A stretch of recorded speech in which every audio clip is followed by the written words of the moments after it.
So what does our guest host for the hour think about that and more? Maybe have the markets been too complacent? Sarat Sethi, welcome again.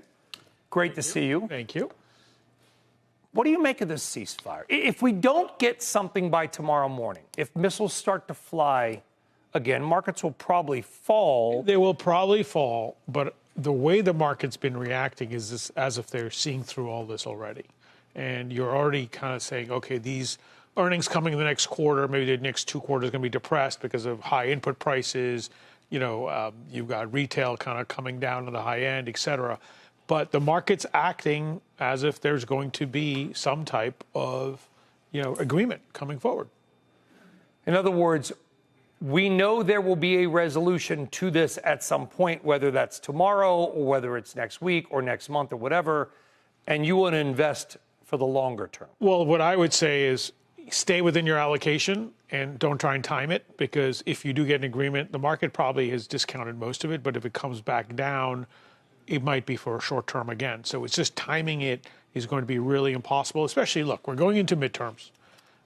He's already said we are going to get an agreement, we're going to be pulling out. So there's going to be, I'm not saying it's going to be all champagne and roses, but I do think it will be frothy.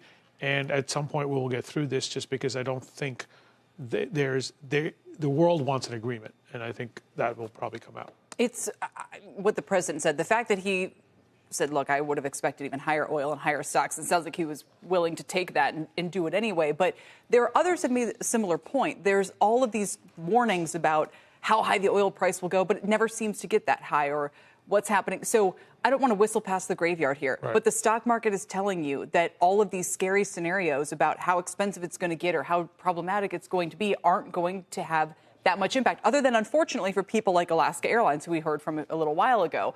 Why is that? Is it that, the markets are so innovative and resilient and responsive that they can just find ways of getting around even what the biggest disruption in energy supplies we've ever seen? Yeah, I mean, I think, to your point, we've probably got a lot more positive spin than we've expected in the markets. I mean, you saw what happened in Liberation Day, some of the other conflicts there. Now, as Brian said to me before, we're one drone strike away from a lot of other things that could happen. So we're in base case scenario at this point. And I think we as investors have to kind of look through that and say, what's going to happen and what are the areas? But to your point on the airlines, look, they're all cutting capacity. European, Look what Lufthansa just said, canceling, 20,000 flights? Yeah, and you're going to see that in the past, the airlines didn't really do much, right? They just kind of said, hey, so now you're seeing reactive companies saying, we're going to be cutting this, we're going to be taking out. The airlines are just the beginning. We're probably going to see it from other stuff, and you're going to see prices being raised. So you might get some demand destruction. You're already seeing it in high-end retail, as I mentioned. I mean, if you look at companies like Ferrari and some of the other high-end retailers, their supply or their demand in the Middle East has just been completely cut off. So that will come in, and investors are looking through that and saying that's temporary, because obviously people will buy it. But if this sustains for too long, and I don't think we have the appetite here for it to sustain. If you look at Google search trends, and I know it's just one mini metric, and many people, maybe everybody already knows what the Strait of Hormuz is, but the Strait of Hormuz search trends are back below where they were 2 months ago. In other words, people have either stopped looking because they already know what it is, or they've stopped caring because every day something goes on, they kind of get inured to it. It's a weird thing to say, but it's true. But my point to you before the show began was, if there was a drone strike on that east-west pipeline in Saudi Arabia, oil's at 150 overnight. I mean, let's hope that doesn't happen and assume it doesn't. But if it did, I would assume you and your firm would have to recalibrate. Yeah, or maybe not. Maybe it doesn't have anything to do with Microsoft or NVIDIA or Oracle. It would depend on the demand destruction that we're talking about, right, and how permanent this. And look, as a country, we're not that dependent, but the rest of the world, and you've already seen the Europeans really being affected. It was kind of when the Russia-Ukraine war started. So it's input prices and how long and how sustainable that's going to be, and that's going to affect a lot of things. So right now, market's saying this is going to be, temporary. But if this becomes permanent, and look, with the president saying he was surprised, you could see him negotiate a little bit more, not worried about how much down more we'll have in the market, because he's kind of already signaled to us that he's willing to take some of the pain, but we'll have to see if his constituents do.